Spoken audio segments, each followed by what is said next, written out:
I want to welcome everyone today here. I'm Ryan Fisher with Plan Self-Directed IRAs. We have a special guest here, JP Maroney with Harbor City Capital Management with us today. We're going to get into some questions that he can explain a little bit about what he does for you guys. So let's just get right to it. First thing is Plan does not endorse any investments or speakers. Everything here today is intended for educational purposes. We encourage people to consult with their CPAs, attorneys, and other professionals that you may need. This is my contact information, Ryan Fisher, and that's R Fisher with a C, RFISCHER at camaplan.com. You can reach us toll free at 866-559-4430. And just quick bio on JP. I'll kind of let him give you more information about himself. So without further ado, welcome, JP.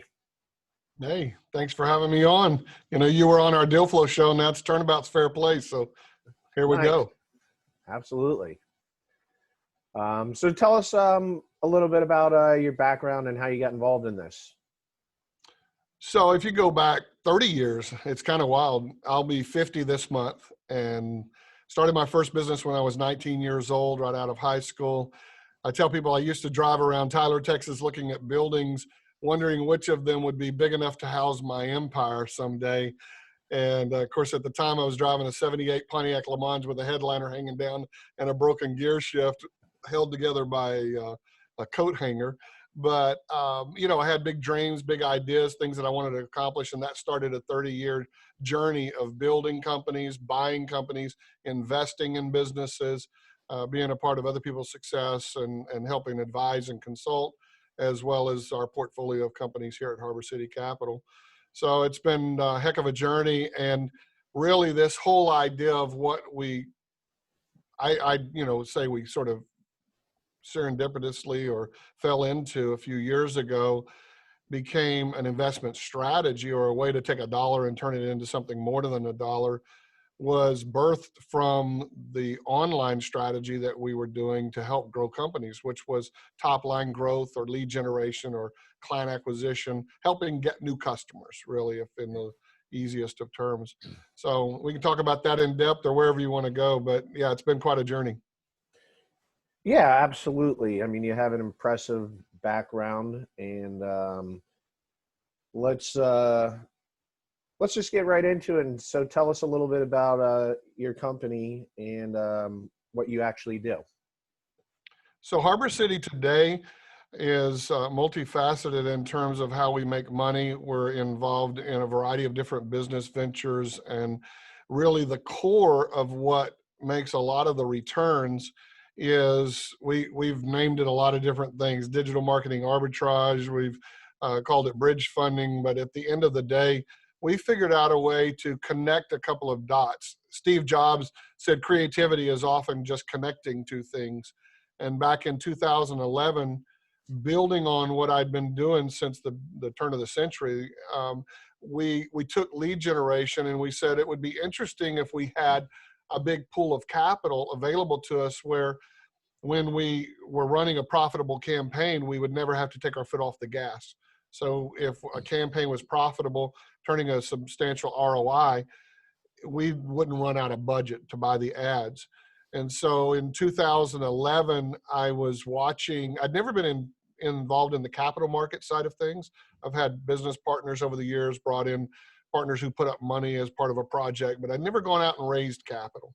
And I was watching an interview with some alternative fund managers, and one of them made a really interesting statement that resonated with me. He said, we'll invest in a lot of really strange, what might seem like esoteric asset classes if we think that we can turn a dollar into something more than a dollar in a reasonable period of time. And therefore, he said, we've invested in racehorses and wine collections and art collections and all kinds of really strange things.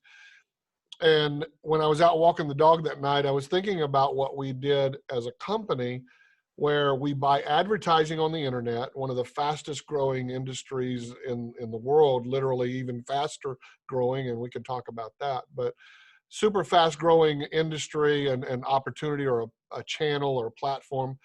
And we buy advertising, we turn that advertising into a new customer lead or prospect for a company, and we get paid a fixed amount. And the moment that I heard him talking about that, it just clicked with me. And I said, well, that sounds an awful lot like what we do. And what if we could put more money behind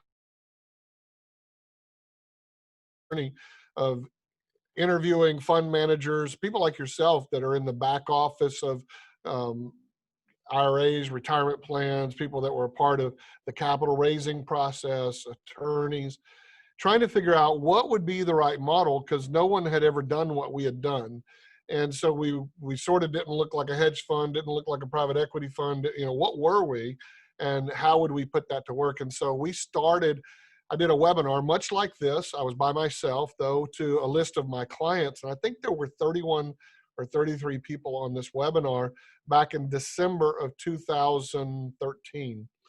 And I said, look, what we do is very de-risked. It's when you buy advertising on the internet to generate a lead, you invest very tiny amounts of money in the beginning. It can be $20, $30 a day.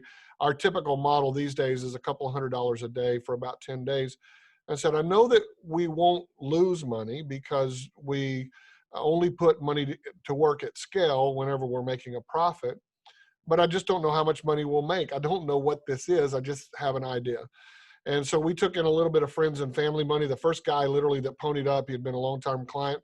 He said, we got off the phone, the webinar, he called me immediately. He said, I'm going to give you $10,500 that I've got sitting cash on an account.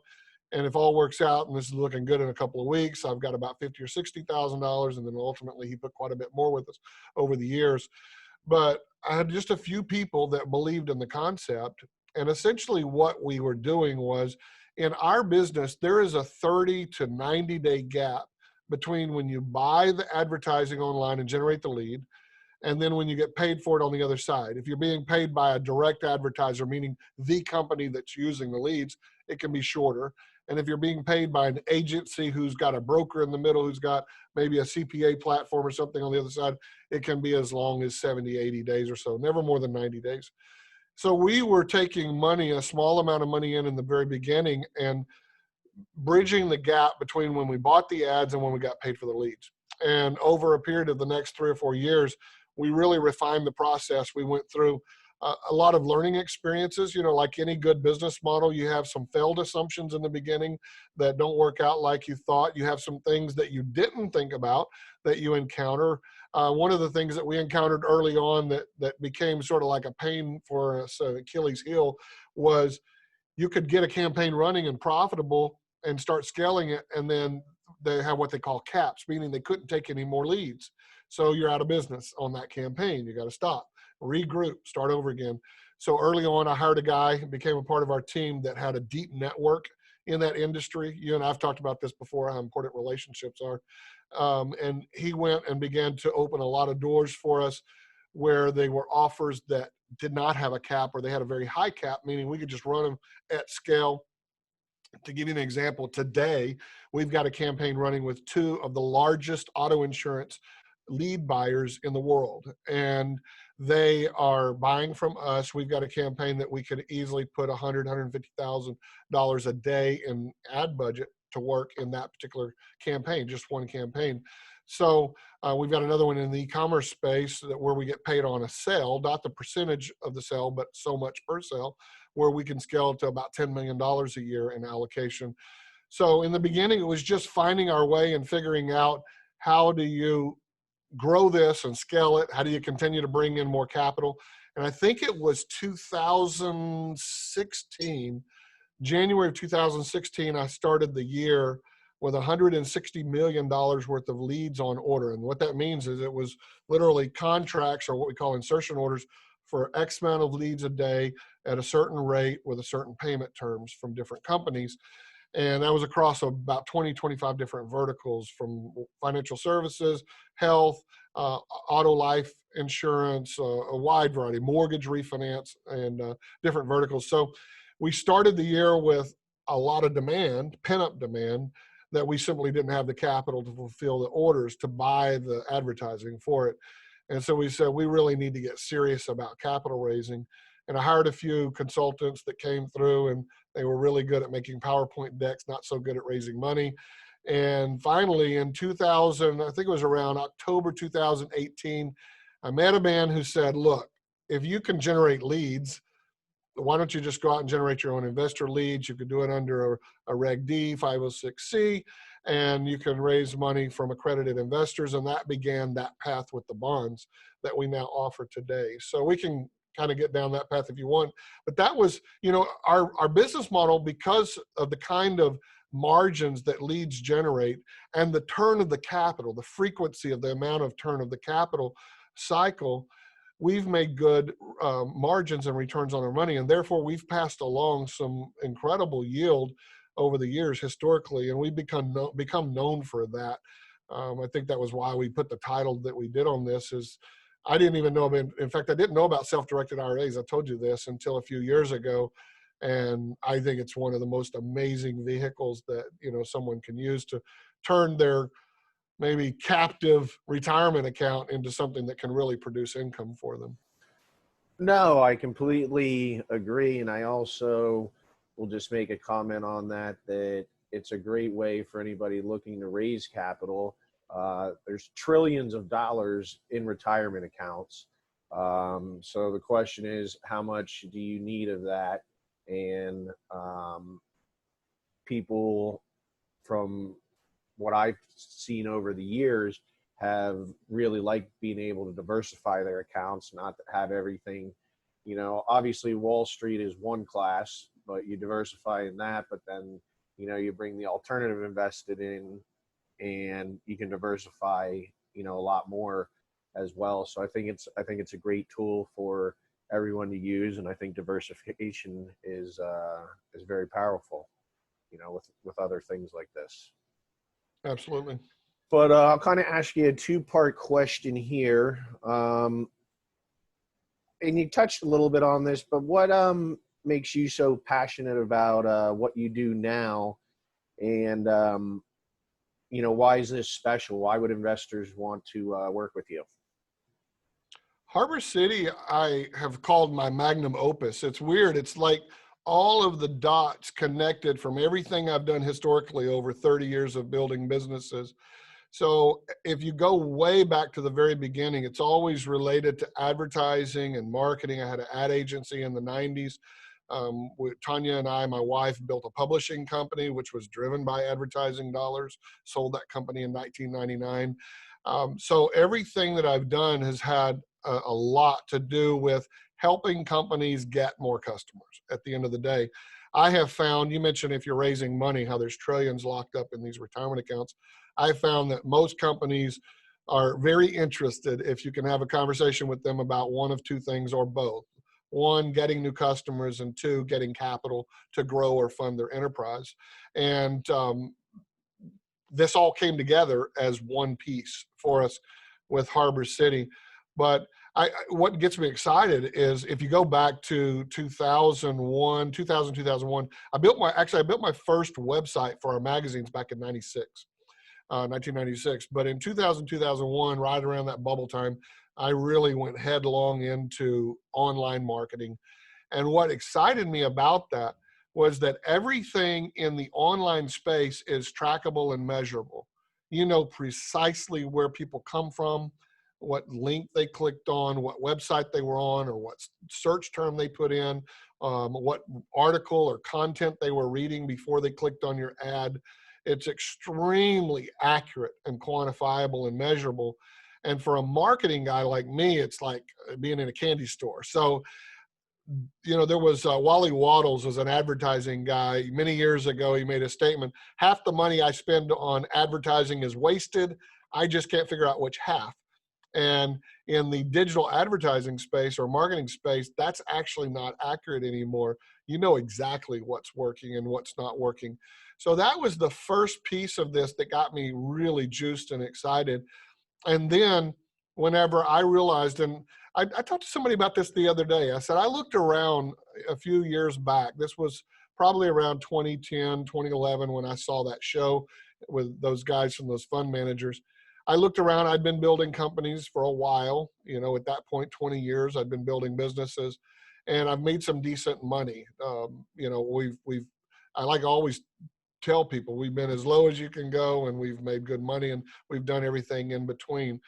But I looked around and I saw the kind of money I wanted to make and the kind of things I wanted to build and impact. And I saw people that were doing it, and most of them were doing it in a space where it was just more zeros at the end of the number. And that was, I had been on this sort of mental search. And, you talk about things all come together for you at once in life. But I'd been on this mental search of how do you take a skill set and scale it by just adding more zeros at the end. And that's really when I realized that we could take the campaigns that we'd been running, where we might be running a $5,000 or $10,000 budget, but there was this massive demand in that market for more leads. If we just had more capital, that was when the light went on. And I've not lost that enthusiasm and that excitement over the last 7.5 years of building Harbor City. Now, some additional excitement has come on as realizing that as a team, what I believe we're extraordinary at is top line growth and client acquisition. So we happen to have turned that into sort of like an investment strategy or a way to create an ROI. But our core skill set is the ability to take a product where there's a real problem in the market and a product that fixes it, and an audience that has money and the willingness to spend that money to solve that problem, and being able to connect that and drive scale at high velocity. That's what we're really exceptional at. So I began thinking about how did we apply that in different ways. And the future of Harbor City is, I believe, threefold. One, we will continue what we're doing with this arbitrage play with the lead generation. Number two is investing in and being a part of rapidly growing companies where we don't just bring the money. We bring our team, our skill set. I like to think of them as like a dream team where we can go in and look at all areas of the business, but especially to be able to go in and retool the marketing, create the right kind of systems and processes that will make the automation of marketing work much better, and then bring the capital and the skill set to push that fast forward. And then the third is private equity, to be able to buy substantial interest in, majority interest in, or complete ownership of businesses that make sense to us, either strategically as part of our business group, and also companies that we could be just very opportunistic in and agnostic about what industry it is, where we go in and we say, look, this is a great product or service. They have a great opportunity to grow. We can put our money and our skill set behind it and either turn it into a big cash stream or to be able to flip that company back out, take it public, etc. Paul, as you've talked to Paul, he was brought on to help us deal with the broker-dealer community, but he has a great experience in that broker side, investment banker side of things, taking companies public as well. And I think we have some real opportunities there. No, that's great. So let's talk what kind of separates you from your competitors in this field, and why are you so successful with this as of now? We sort of serve two masters. So on the lead generation side, we have companies, business leaders, owners, CEOs, et cetera, that rely on us to keep their phones ringing or to keep their salespeople busy or to keep their pipeline full so that they can keep converting more buyers. And what we bring to that market is a reliable, predictable, scalable flow of new customers for their business. So if you think about the average company that says, we want to grow, how are we going to grow? We got to advertise. They have a few options. One, they could try to develop the skill set in-house. That can be expensive and painful, not just the the cost of training and hiring the right person, or spending the money and it not working, but there's the lost opportunity cost. So for every day that goes by that you don't grow at the rate you could, you're losing money and losing opportunity. And so we bring to a company like that a real sense of hope that they can grow their business and have a path. So they can come to us and say, look, we know that we need, let's make it up, we know that we need 10 prospective customers looking at our product or service. And if 10 prospective customers look at our product or service, one of them will convert into a client. That's a 10% conversion rate.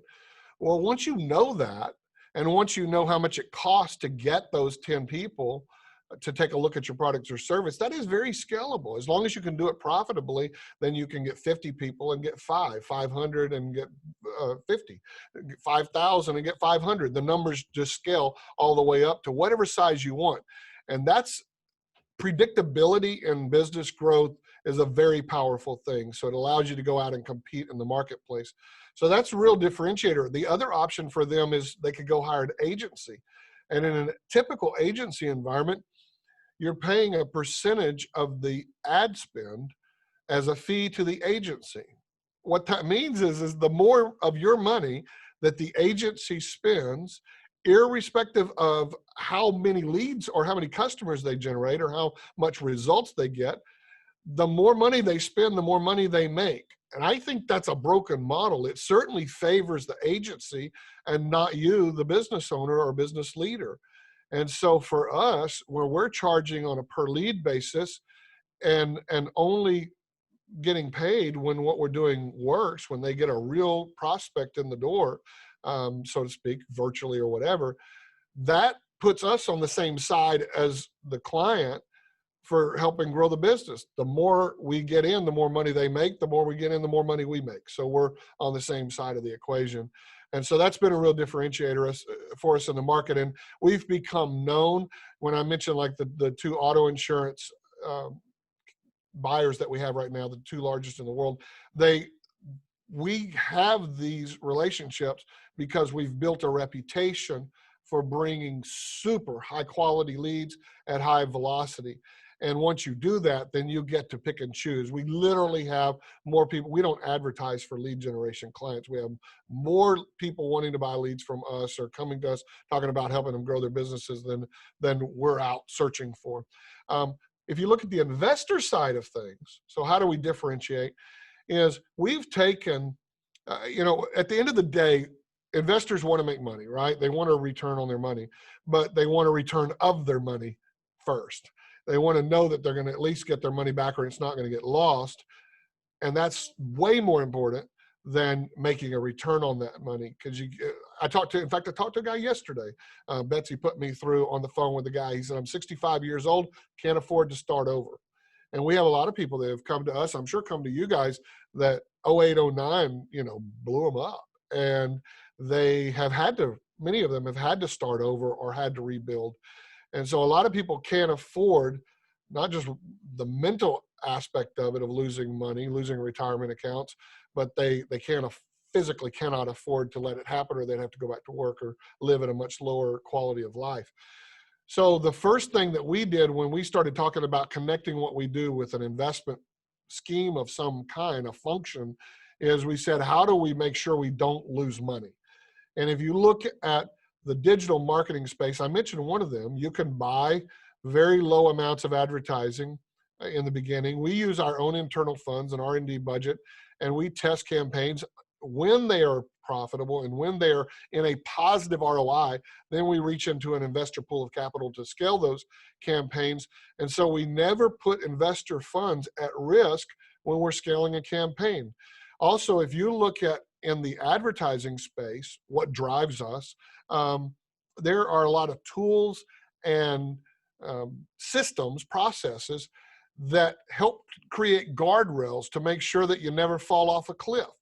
So in the advertising, and this is readily available to anybody that wants to dive in and try to learn this industry, you can go in and set rules. You can say if the cost per lead or the cost per click or the conversion rate or any of those metrics fall outside of these boundaries that we've set, either shut the campaign off, reduce the budget, or set off an alarm and get some human eyes on that campaign so that we make sure that it holds its own and it continues to remain profitable. So there's things like that that we've done to de-risk over the years to make sure that we didn't lose money. And we've got a whole list of these, I mean, spreading across a variety of industries, within an industry, spreading across multiple campaigns, within campaigns or industries, never having any one invoice that's big enough to sink the ship. And, you know, knock on wood, historically, I think it was in 2019, we had one invoice that was, I want to say $27,000 or something like that, that didn't get paid. That was actually someone close to us. So, you know, they always say when you either lose your friends or you lose your money. But you know, $27,000 in the grand scheme of things, definitely not a big blip, but it was an invoice that didn't get paid. And in 2020, no invoices that did not get paid at all. So we've done a lot to make sure that we vet people, we vet our media buyers, we vet our opportunities, and all of that is all about reducing risk. You know, Warren Buffett said, rule number one, don't lose money. Rule number two, see rule number one.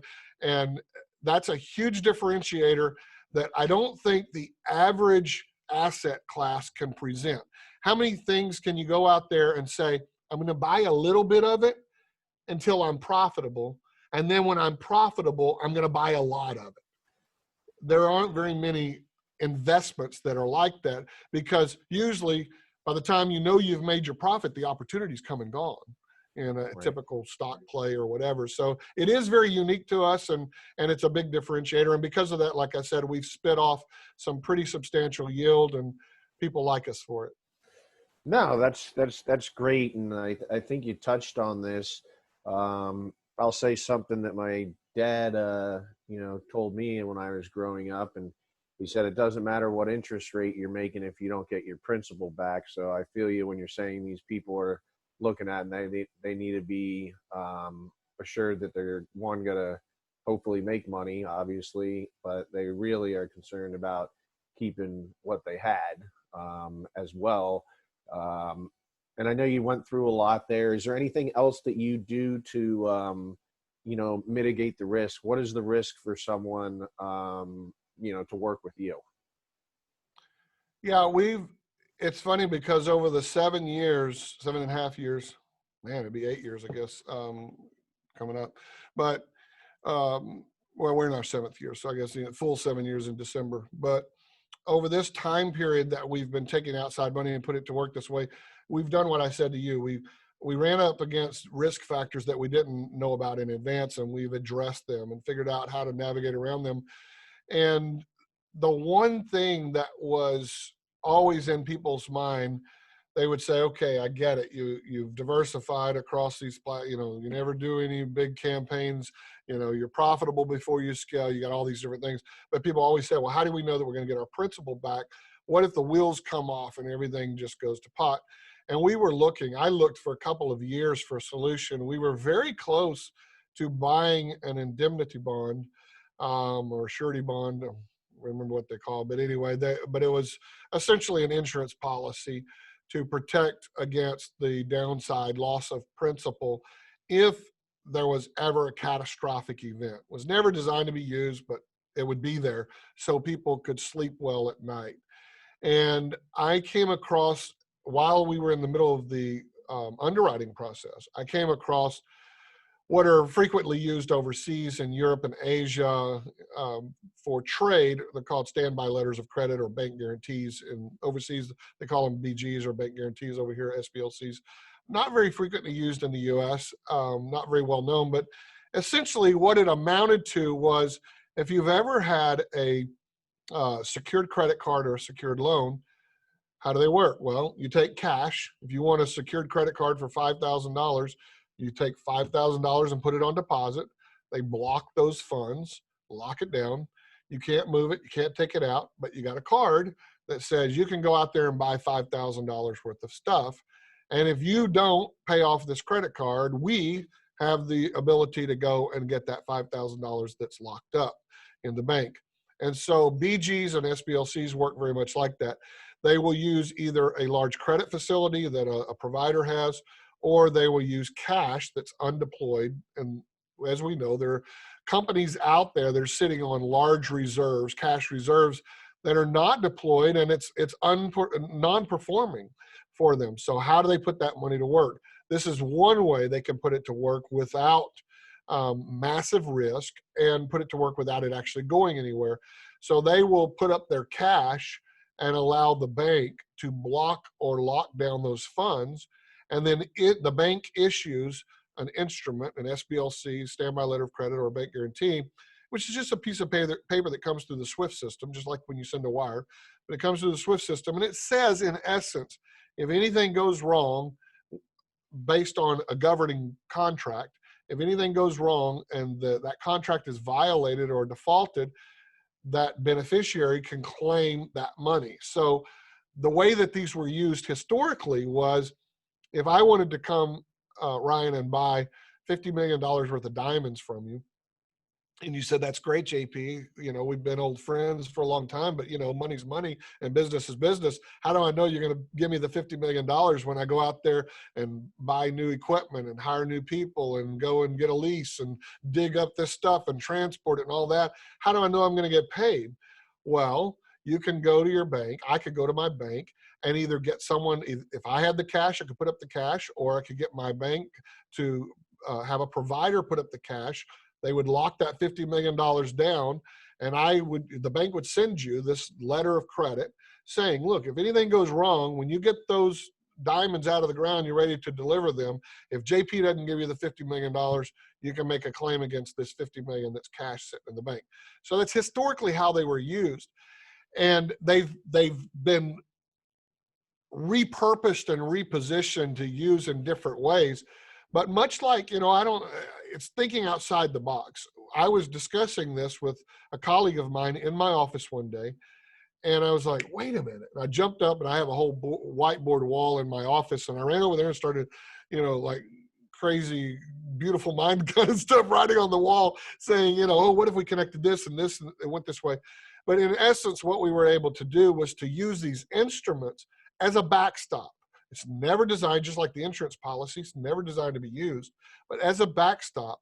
And so dollar for dollar of the amount of principal we have in bonds, we've had in blocked funds and a standby letter of credit issued, so that if something unexpected and catastrophic happened and our funding vehicle was not able to return the principal at the end of the term, the beneficiaries, the bondholders, individual investors, could make a claim against that cash that's being held in the bank and get their principal back. So if they have, and it's the way it's written in the subscription agreement, is if you got $50,000 worth of bonds, you've got a claim on up to $50,000 in money sitting there to be claimed and pulled back. So that was sort of like the last thing. There were all these other risk factors we had addressed, and the last one being, how do you make sure you don't lose your principal? Having cash in the bank backing it up dollar for dollar is a pretty good thing. No, I agree as well. This kind of leads into another question that I have, but we had someone from the audience ask, what size of investment is required? What time periods do new clients do for this type of investment? I'll answer the one part. If you're going to use a self-directed IRA, you can literally open that online in about 15, 20 minutes. Moving the funds from where they currently are, plan on 2 weeks. It might come a little more quickly or slowly, but roughly you should be able to, do anything within a 2-week period. And I'll let you, because I also wanted to ask you, can anybody invest in your fund? Do they have to be accredited? So I'll let you answer that part, JP. I know there's folks on here live, so I'm going to speak to what's happening right now. By the time somebody watches this later, we could have a different opportunity open or not. Currently, we have a round that's open. It's our fifth, HCCF 5, that offers a 1, 3, or 5-year term. So that answers your question about how long you have to invest or the money's locked up. And it literally is 12, 36, 60 months. And the rate of return is greater for the greater period of time, much like a CD. So it pays 10% for a 1 year, 12 for a 3, 14 for a 5 year. And the money is paid, the income is paid monthly, the interest. So you can split that out. The really easy one for me with my Texas math is the 36 month, which is 12%. It's 1% a month.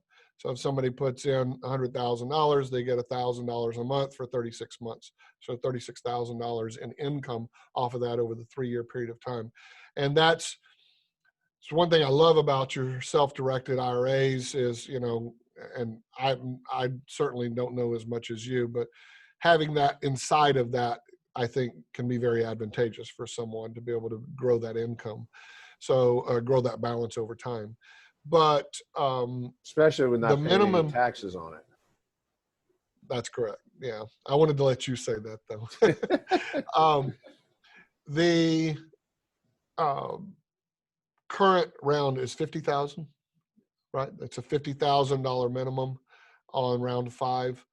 We reserve the right to take smaller. You'll see it in the PPM. Most of them have that in there, but we have it in our PPM that we can waive the minimum for certain clients. If you had a client, for example, that, you know, they were allocating 100,000 across 2 or 3 different investments and they needed a break or something, I just say, ask us, you know, talk to us about it.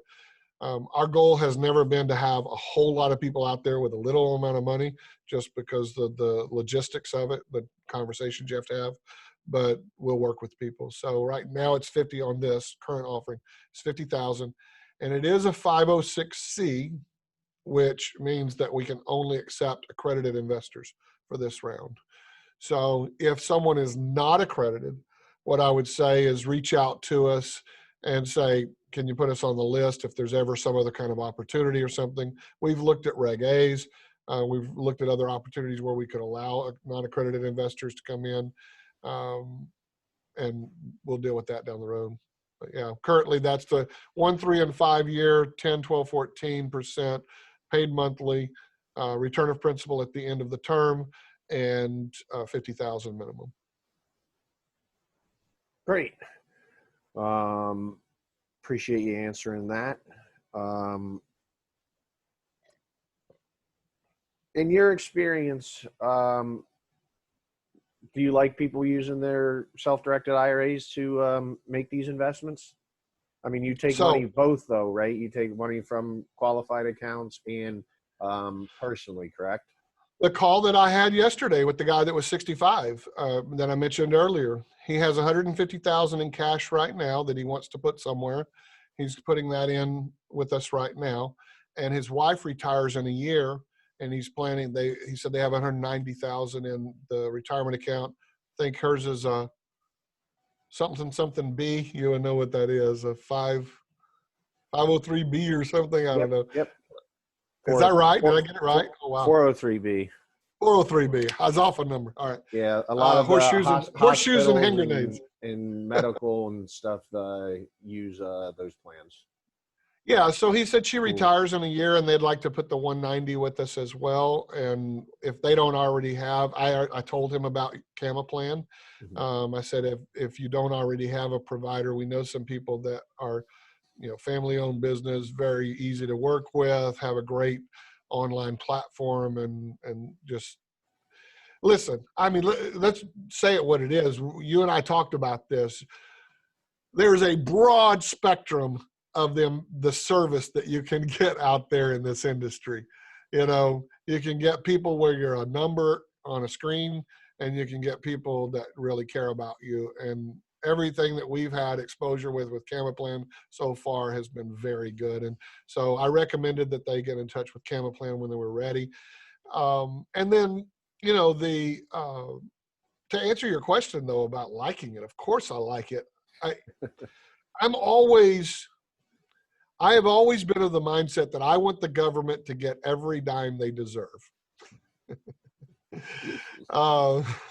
So that, you know, but nothing more. But nothing more. And so I'm always excited about people that find tax advantaged ways to grow their wealth or their income, and certainly the self-directed. I think I told you a very real story. This is how I learned about self-directed. I was in the early stages of Harbor City. I think we were in our second year. I had a friend of mine. He had started out as a client. He had bought a bunch of my products online. He had been in a mentoring program that I had at the time for business growth. And so we'd built up a relationship. And he called me and he said, I've got a substantial amount of money. It's, for him, it was a decent amount of money. That's in between an old IRA and an old old IRA and an old 401k. And he's retired. And he said, I'd like to put that money with you. And he said, I've already checked and it's going to cost me X. And I think it was around $40,000 in penalties and interest. But he said, because of the rate of return that y'all pay, I know I'll make it up over the long term and I need to get this money to work. So I'm going to take the hit and I'm going to put the money with you.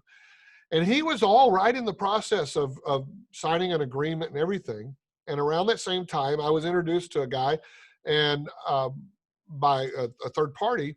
And we got on the phone and I was talking to him about speaking at one of his events. And he wanted me to keynote an event. And we were in a conversation. I said, what do you do? And he was telling me about the entities and structures and the things that they did and the education they provided. But they had the service of helping people set up self-directed IRAs.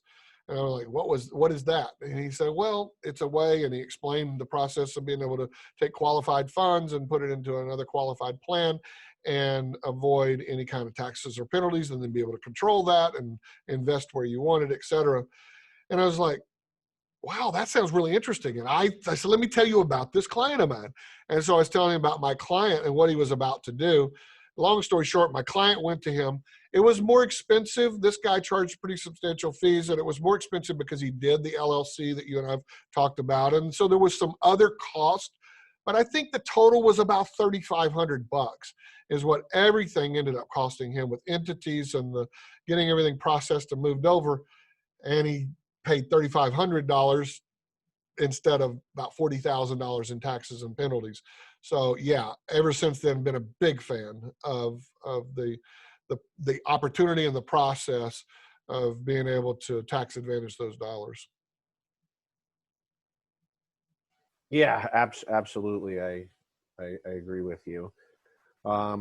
We do have your contact information up on the screen. Is there anything else that you would like to add today or say today?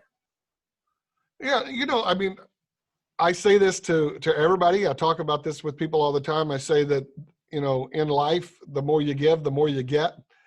But you got to give before you get. That's law. And I've lived my life that way. The older I get, the more I live my life that way, the more it pays off. So I would say this, if you've got anyone, I don't care if you have investment money to put with us.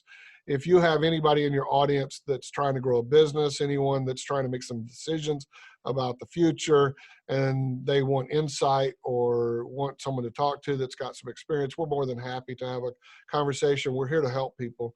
So any questions that we can answer, you can, of course, email. I see y'all have got my personal email up on there. I don't mind taking the emails. I'm very likely will include some other members of the team in a CC when I reply and get them involved in helping answer those questions. But the phone number, that's our main number for our office, 321-608-0605. More than happy to have those. Most of those calls go initially to Betsy Cook, who is our VP of Client Relations. And if you ever meet Betsy, then you're hooked for life. So she's takes really good care of people. And but yeah, reach out, call us, talk to us. If you have questions, there's no obligation. A phone call doesn't cost anything. And we're more than happy to tell you what we can or can't do, or if you've got some very specific questions. One thing I will add, I don't think we talked about, is someone obviously can allocate once they get their money in self-directed, they can allocate across different investment classes. But something else you can do is in our current offering, if someone comes in, they can allocate across different series. So you can do the A, B, and C series or two one, two, or all three, meaning one could come in with 100,000 or 500,000 or $1 million or whatever it was they wanted. And if they had some very specific goals where they needed some money back in 12 months, they could allocate that into the A series and get it back in 12 months while they left the other money to work. So you can allocate across the different series and timeframes to have money at work for 12, 36, 60, or all of the above. No, that's definitely great information. And I will, and this is probably a case-to-case basis, and people can contact you, but I've seen other people with their PPMs, and especially with some younger people as well. You'd mentioned a $50,000 minimum, but I have seen other people say, okay, well, me and my wife we both have 25,000, so that'll meet your 50,000, and they both do it that way as well. Is that something you would consider for people on the smaller end? I know you deal with a lot of higher end clients, but just like I said, for CAMA plans clients, just call us. We'll work with you. We'll figure out a way to make it work for you. Again, you have to be accredited to participate in the current offering, HECF 5, but if you've got a limited amount of cash to allocate currently, give us a call and we'll see what we can do to help you. Okay, great. Well, I appreciate your time today. Thanks for being with us, JP. You guys have his contact information there. Feel free to obviously reach out to JP with any more detailed questions about what they're working with. And obviously you have my information at camaplan.com, camaplan.com. And again, I'm Ryan Fisher. Thanks, JP. My pleasure, Ryan. Thanks so much. Look forward to it. Talk to you soon. All righty. Bye-bye.